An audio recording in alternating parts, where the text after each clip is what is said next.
Dear Minister of Foreign Affairs,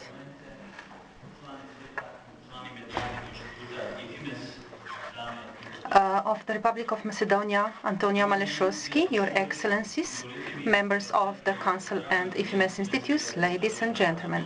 My name is Iad Bečirović. Allow me to greet you on behalf of the Slovenian Association for International Relations, which has been presided for several years by one of the most renowned Slovenian diplomats, Ambassador Josef Kunic. And also allow me to greet you on behalf of the EFIMES International Institute from Ljubljana, and thank you for coming in such a large number to today's event. That is the lecture and discussion with the Minister of Foreign Affairs of the Republic of Macedonia, Mr. Antonio Milošoski. It is our great honor to be hosting Minister Milošoski, who will deliver a lecture on the Republic of Macedonia on its way to the EU and NATO. The lecture will be followed by a discussion which will be moderated by Ambassador Dr. Jonas Kunic and me. The simultaneous interpretation from Macedonian into English and Slovenian language is provided, and after the event we invite you for some refreshments. I would like to use this opportunity to thank the Ambassador of the Republic of Macedonia to the Republic of Slovenia, His Excellency Samuel Josif Filipovski, and the Honorary Consul of the Republic of Slovenia, Mr. Janez Bohorič, who is also member of the Management Board of Sava DD, for excellent cooperation. Before I pass the floor to our guests, allow me to make a short introduction.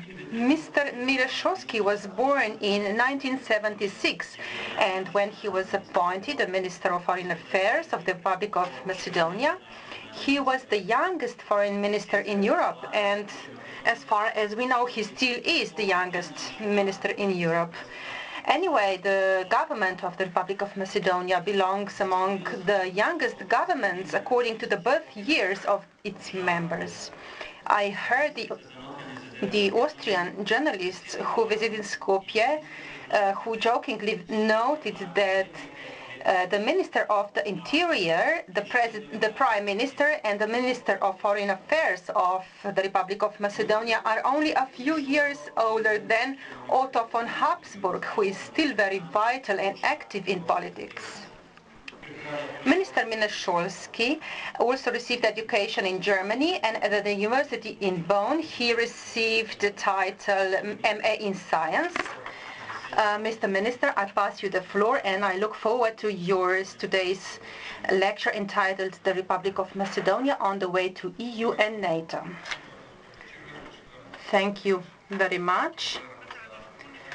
Mr. Kunic and Bečirović, thank you for the opportunity to be speaking on the topic of the organizations who deal with international politics. I would like to greet all the representatives and friends of the Republic of Macedonia who have come here today, as well as all the guests. I will be very brief, because if I start talking about the Republic of Macedonia in a long way, it could take us a few days, but we don't have that much time. So I think that in about 20 to 30 minutes I can say what are the main features of our foreign policy and what are the main events currently going on in the Republic of Macedonia.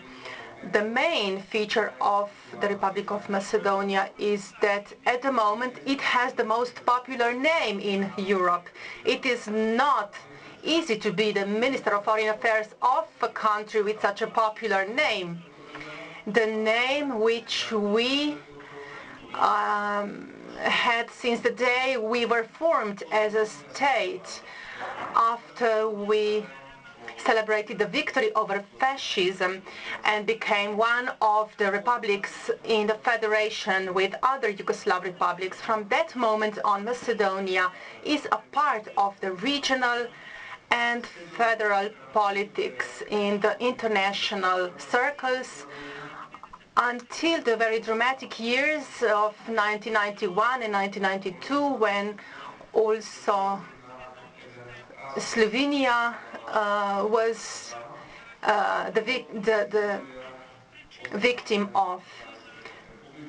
After that, there was some events which led to the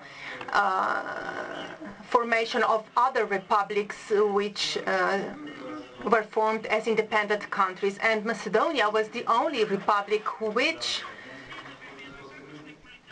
without any war or conflicts or territorial problems with the neighboring countries or conflicts with the other republics in the former Yugoslavia, and it was the only republic which, luckily, of course, and thanks to the circumstances and the political will of the citizens, it became an independent state in a peaceful way without shooting one single ammunition. So this was all very nice. If we think about the very difficult process full of wars and conflict that was going on in the former Yugoslavia, this kind of independence gave us an image and gave us a direction to continue with its peaceful way also in the future, and to try to achieve the political goals in a peaceful and amicable and democratic way with the reforms that are urgent in order to reach certain goals. Like many other countries who have entered their road of independence, our country also faced some difficulties when it had to prove that it was mature enough to become an independent state. One such period that was also a difficult test for us was the period from the year 1993 until the end of 1995, when we were submitted to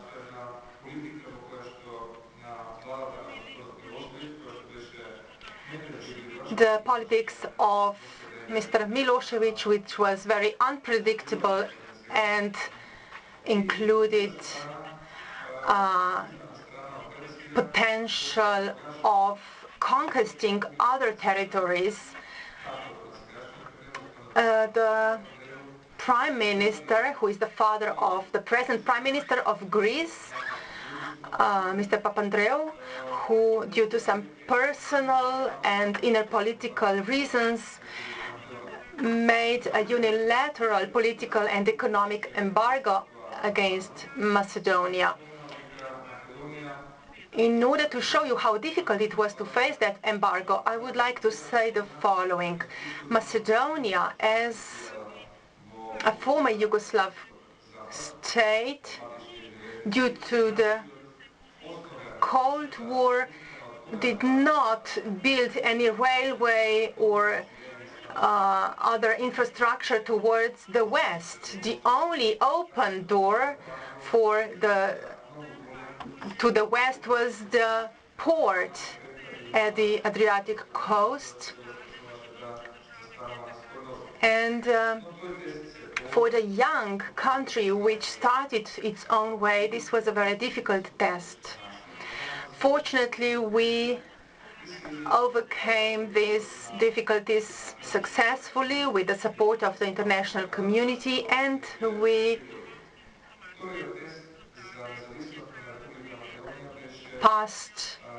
we went over this blockade. The next test that we had to deal with was in 2001, after the end of the Kosovo crisis in '99. This had some implications for the region, and in a certain part, and due to some inner peculiar events in 2001, we had in Macedonia one short and not too large, but a very dramatic armed conflict, which was very tightly connected with the multi-ethnic relations in the Republic of Macedonia, which are the key for the stability of the Macedonian society and for the stability of Macedonia in the whole region. So in 2001, we had again shown the maturity of the Republic of Macedonia and its citizens and the political leaders, as well as our other actors and our friends who cooperated closely, such as the European Union and the United States of America, which found a political mechanism in a very short period of time in order to upgrade the Macedonian political architecture in order to resolve the conflict with political means and enter the new phase of the development of our modern democracy, which at the same time enables also the formal and informal equal participation in culture, economy, education, and so on. Today, the Republic of Macedonia is a country which, in my estimation, was built on the principle of equal opportunities, of equal responsibilities, and also of equal level of loyalty towards the state in order to make this state more progressive and stable. Unlike the year 2001, when it was necessary to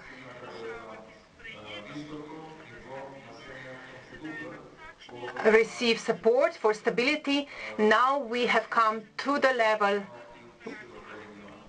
when we can even contribute in terms of security operations in the region and beyond the region.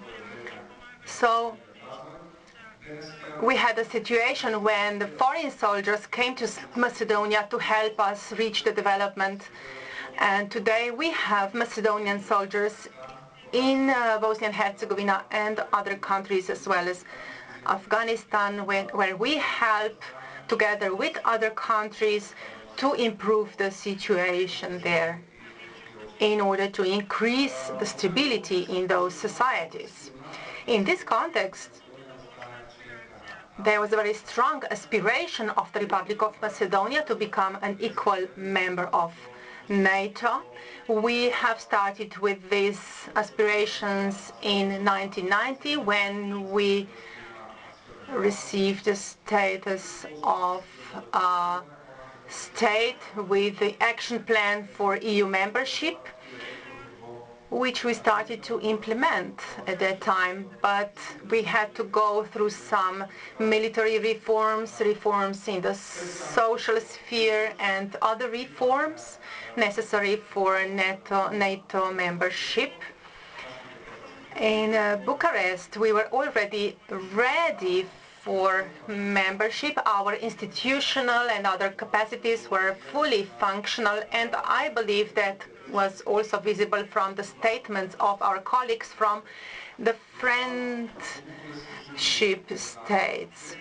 Unfortunately, in Bucharest, there were some, so to say, unjust decisions on behalf of the Republic of Macedonia, and there was a decision to open the issue of redefining the issue of capacities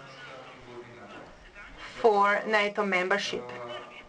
And first of all, the alliance, which has always been happy and satisfied when it had some members, potential members, who were ready to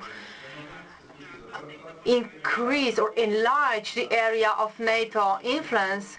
So it happened for the first time that NATO did not approve such a member which was ready to become its member, because it made the bilateral issue more important than the membership of such a state. So in addition to the great disappointment that the citizens of Macedonia felt after that decision, I can say that the action of the responsible politicians and the society, we managed to get over that. And according to today's survey, I can say that we have a rather high support of our citizens for NATO membership, whereby the support of EU membership is even higher. So I think that this is the largest capital that we have to preserve in order to keep on this level of reforms in the Republic of Macedonia and in order to continue to strive to form the conditions for the moment when we are ready to join the EU and NATO integrations.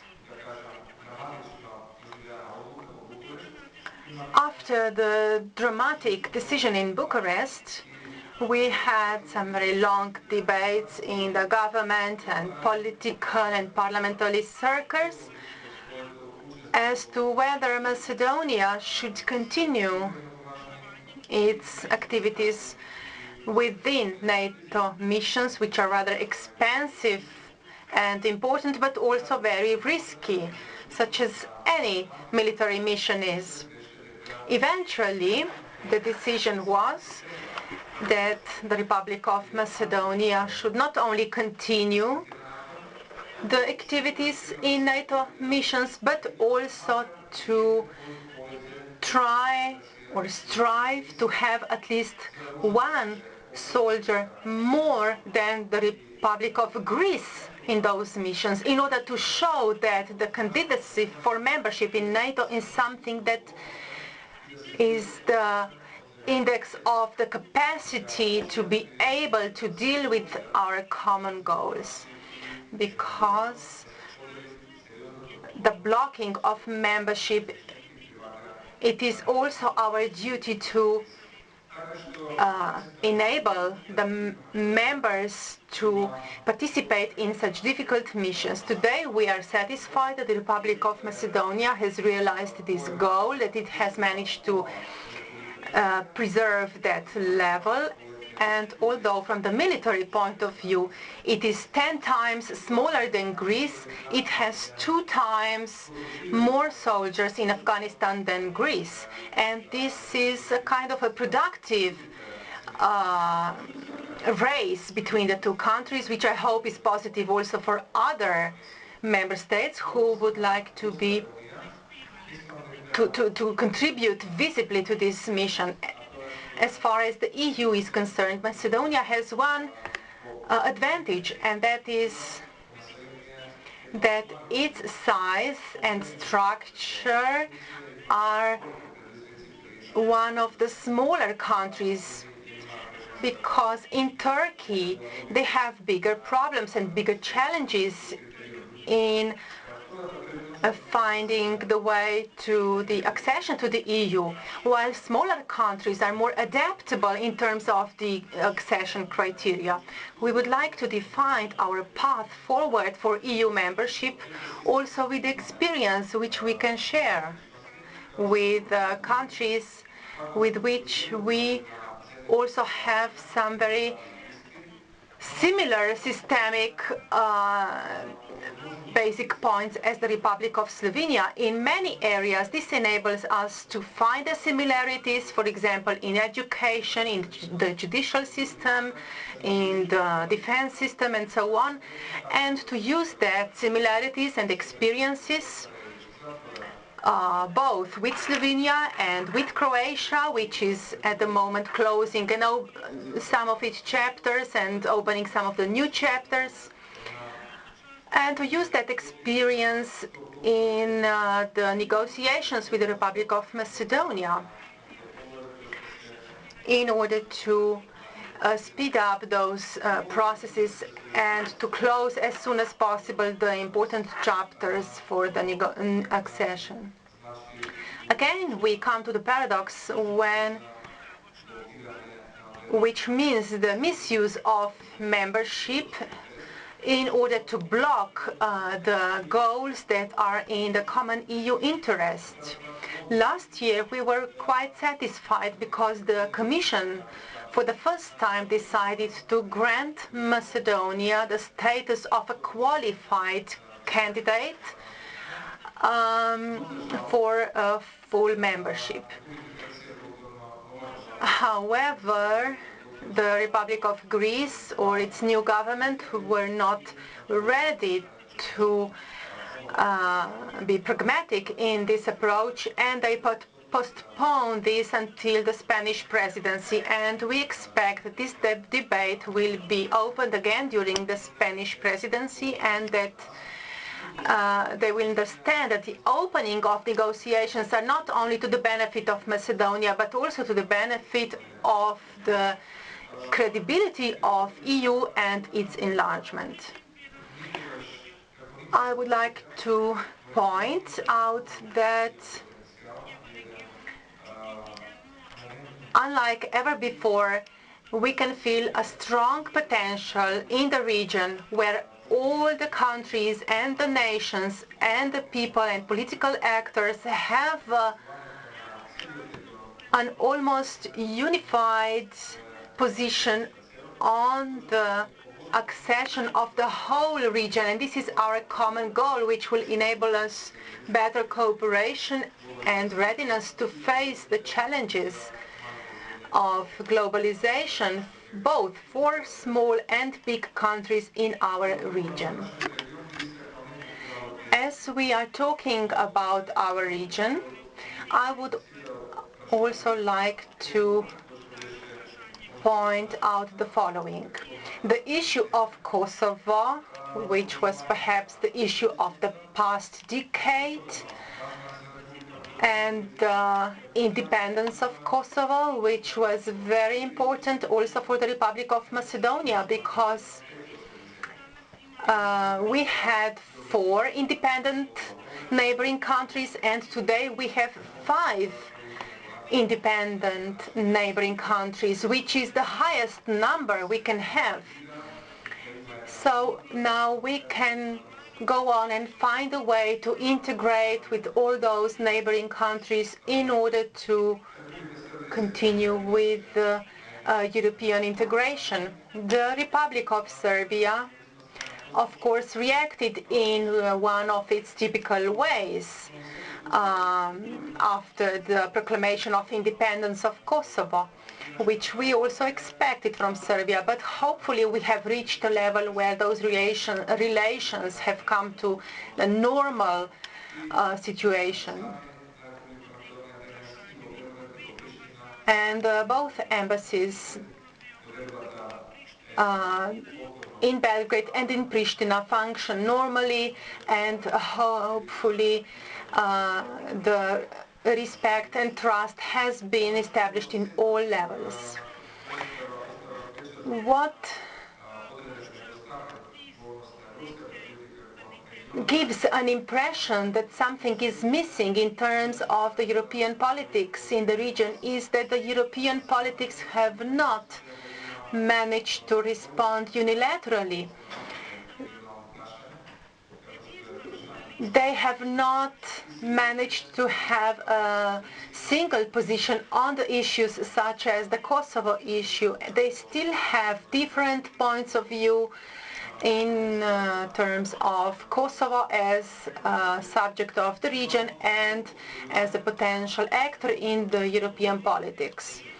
However, with the adoption of the Treaty of Lisbon, we expect that this will be a new institutional phase of the European Union, in which the capacities of the European Union would be both locally and globally the actor in the region. And perhaps it will take some time for those institutions to adopt their goals and guidelines in order to implement its foreign policy, but I'm convinced they are on the good way forward. The Republic of Macedonia has, by opening the issues in Bucharest, or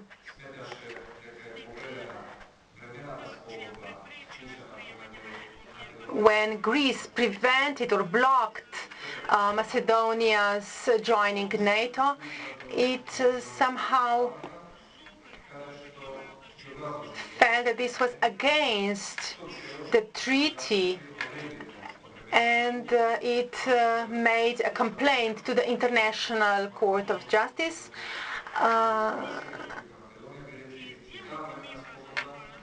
Because this treaty is of immense importance for normal cooperation with Greece. This treaty stopped the Greek embargo and regulated the open issues. We hope that this will be a professional and good debate that will take place in the next few years, and that a proper decision will be adopted by the court. This complaint is a legal issue that has to define the norms of the international law. I would like to stress that unlike what happened 20 years ago and disrespect of the agreement for which they used even violence and military forces. Today we are convinced that we can use the court in order to find a way out of those conflicts. This is not the best way out of the conflicts, but it is better than any tension or military conflicts. In the next decade or 2 decades, I hope that this will develop in a positive way. I hope that we will develop and make some connections in terms of infrastructure. On the basis of the program of the government, we can expect a better quality of life, a better standard of life at individual fields.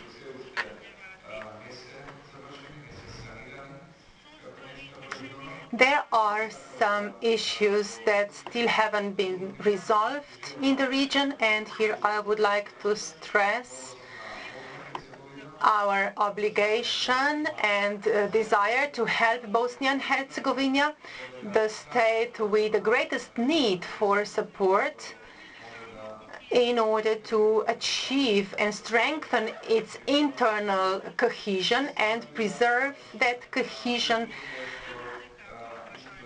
Of course, we also have to stress the issue of Kosovo, which still is a society that needs some additional support, both in institutional and social fields. And I think this is the issue that will be put on the agenda in the next 5 or more years.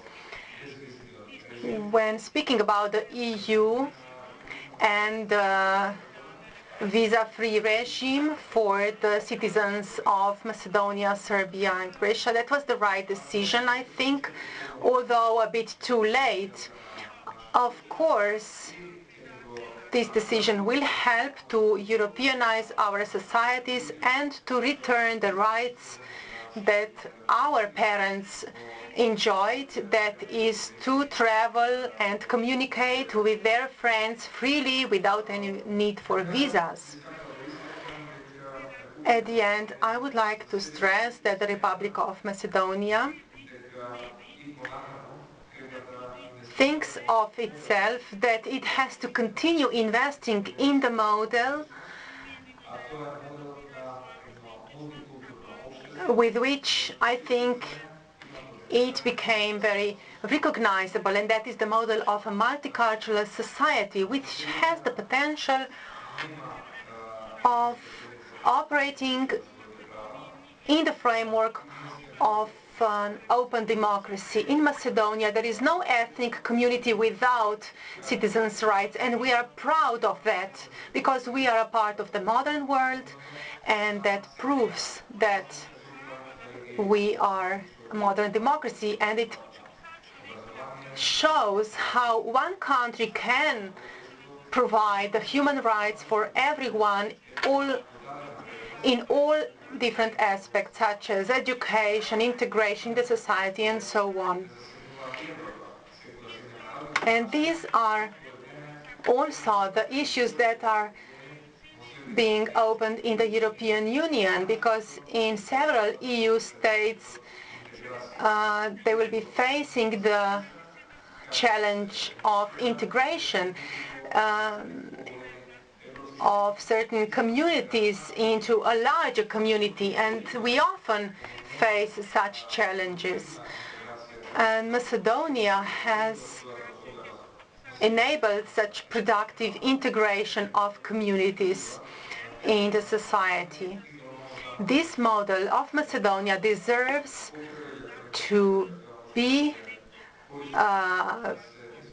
recognized and used as an example of good practice in this field, in the European spirit of open communities. And that's, I would like to state that the Republic of Macedonia may conditionally be looked upon as Europe in brief, as a small Europe, because all these differences make up one complete whole where each member of the community enjoys all equal rights, and this project should receive full support, and as such the Republic of Macedonia rightfully expects EU to support it and to provide the opportunities for fair and normal conditions for the competition for EU membership, which is a community of democratic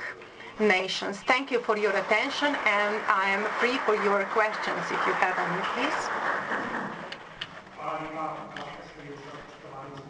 Thank you, Mr. Minister. Mr. Minister is now ready to take some questions. If there is someone who would like to start with the questions.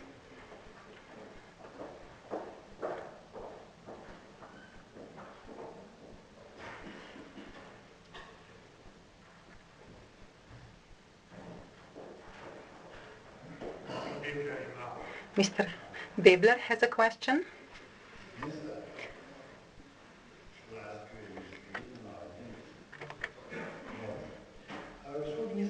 Mr. Minister, I would like to ask you a very easy question, perhaps. What is going on with the resolving of the name dispute with the Republic of Macedonia and Greece?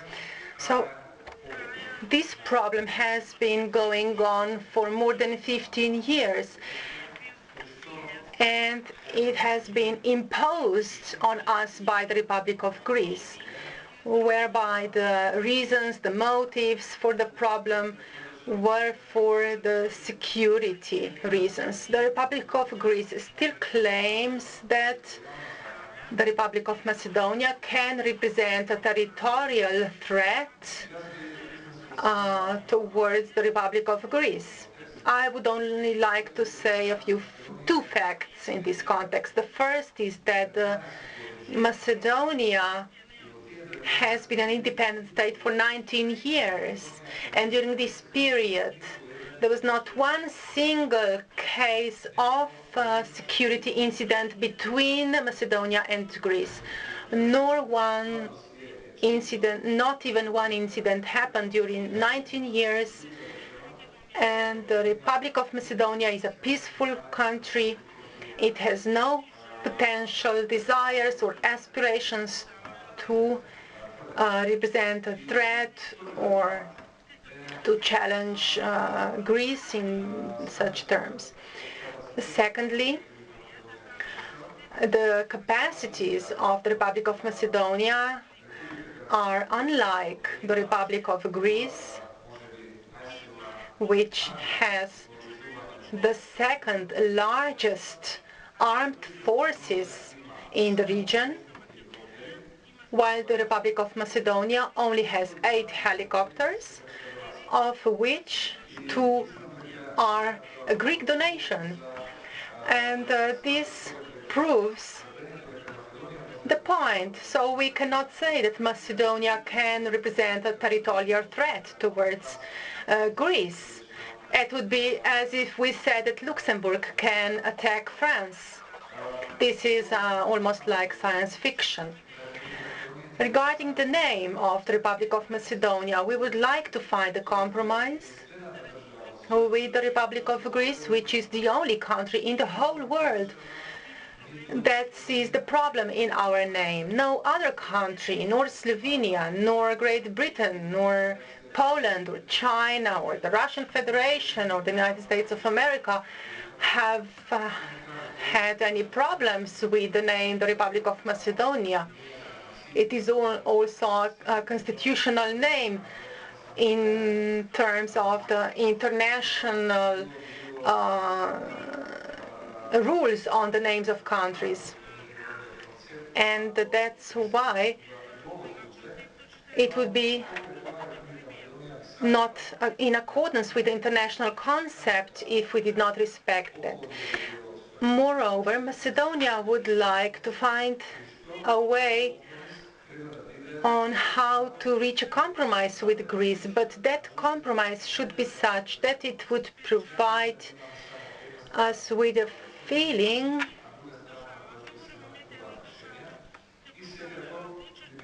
that both countries have won something. We can't have one country who is only putting the conditions and the other that is only accepting the conditions. So we have to find the equal compromise. So Greece has to slow down on its overambitious goals in order to change the identity of the whole nation and the Macedonian language, which has been present in this European mosaic for so many years. And the right to self-determination is very important too. So we should have a more productive dialogue with the Republic of Greece. We have two countries in Africa.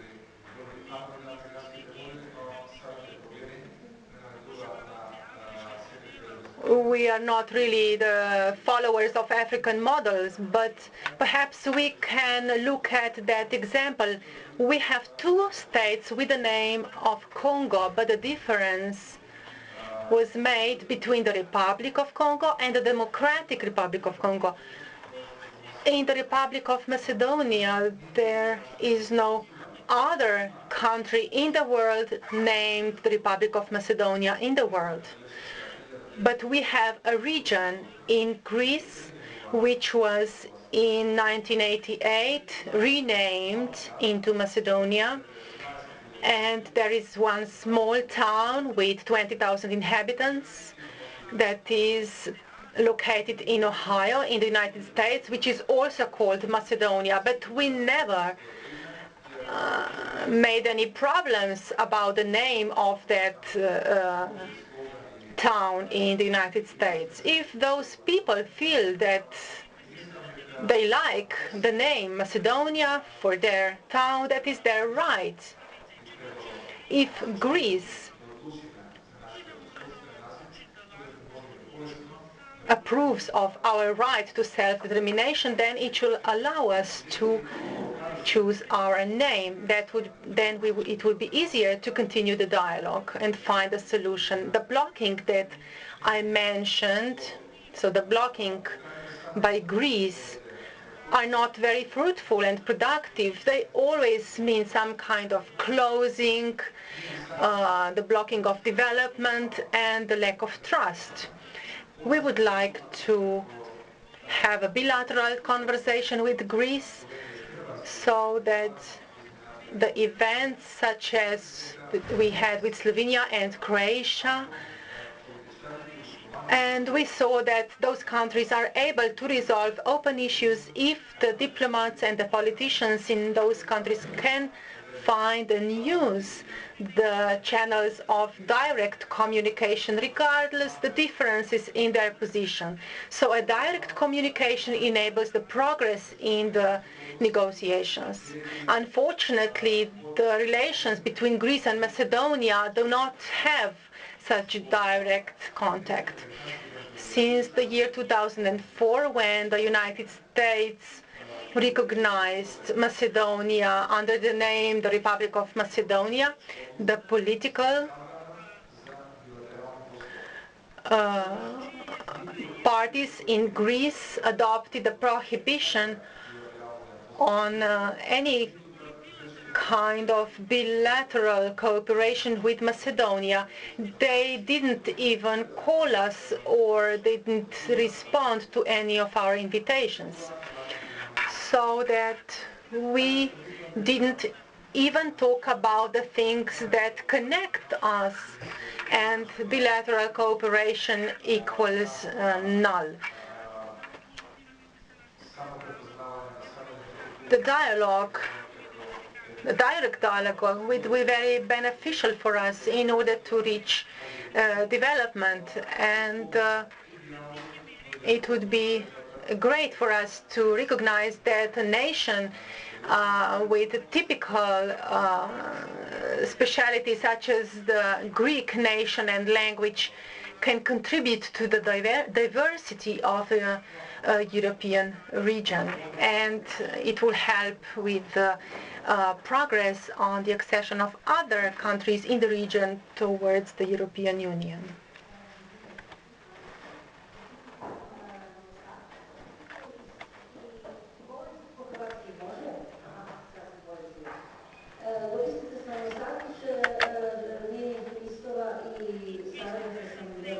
I am the journalist of daily newspapers, and I have one question regarding the minorities. I would like to know that since you recognized Kosovo, how has that reflected on the relationship with the Albanian minority in Macedonia? Have the Albanians been given confirmation that they can form a confederation, or what is the relationship with Turkey and the Turkey minority? I could start with the second question. The Turkish ethnic minority in the Republic of Macedonia has a representative in the Macedonian parliament. It has 2 or 3 deputies in the parliament and 1 or 2 municipalities in Macedonia where the Turks are the majority community. We have great relations with Turkey. We have excellent relations with Turkey, and we have some common position on the development of the region. So I think that in the future this will be continued, and this question has a very positive context for us. Regarding the recognition of Kosovo and the Albanian community, I think that Kosovo's recognition was very positively accepted in Macedonia, and we have very good relations with the Republic of Kosovo, which is reflected in a very positive way. In any case, the challenge for the Republic of Macedonia remains and will continue. And the relation between Macedonia and Albania, as I said at the beginning, everyone should contribute to this in order to feel equal and in order to make efforts for express this equality through the loyalty to their states. If we all contribute something, we can all make a better life for us. I forgot to say the following. Before we recognized Kosovo and before we established the relations with Kosovo, we concluded the demarcation of the border between Kosovo and Macedonia, and at this moment the history of the region from Slovenia to Cyprus, Macedonia is the only country in the region which has peacefully resolved and demarked all of its borders. Any other questions?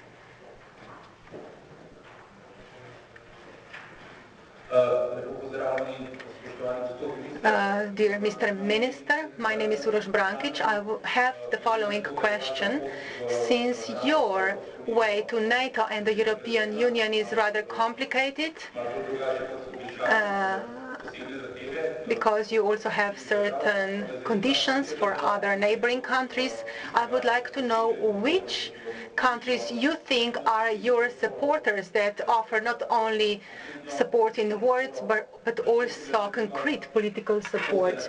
I would like to know also how your foreign policy has developed through years, also since you soon realize that your way to the EU and NATO won't be very easy. Thank you.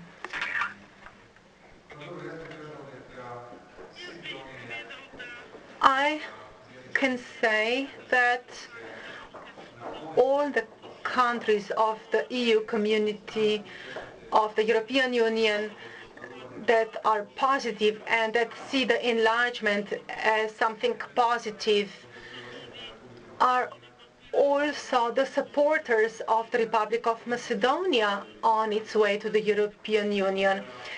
Here I also include the Republic of Slovenia. And when we talk about the supporters, I could divide them into two categories. One category is the category of those who provide support, and the other is the group of countries which also have a very good knowledge of the region. The neighboring countries, which are already members of the European Union, where I'm in Slovenia on the first place, support our membership in EU and NATO, and they also enjoy good credibility in the European Union when they present the estimation of our country.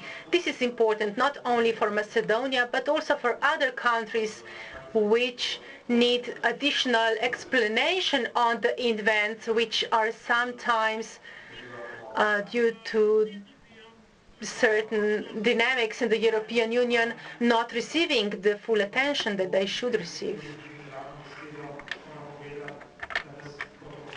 So since the protocol is very strict, and as you know, in diplomacy there is a joke that the protocol is the worst terrorist of all, I have to say that we have to conclude here. I would like to thank you on behalf of the Slovenian Association for International Relations. I would like to thank you for your excellent lecture.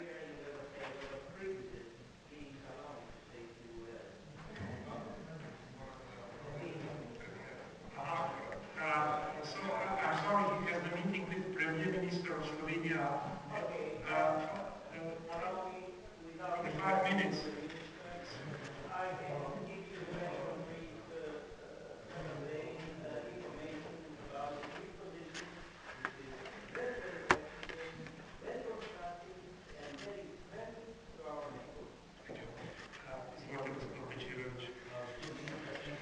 So, Mr. Minister, I would like to thank you again on behalf of the IFIMES International Institute and the Slovenia Association of International Relations. We all hope that the Republic of Slovenia will become full member of NATO and EU as soon as possible. I have a small gift for you, the book, Security in Balkans. So thank you, and I hope to see you again.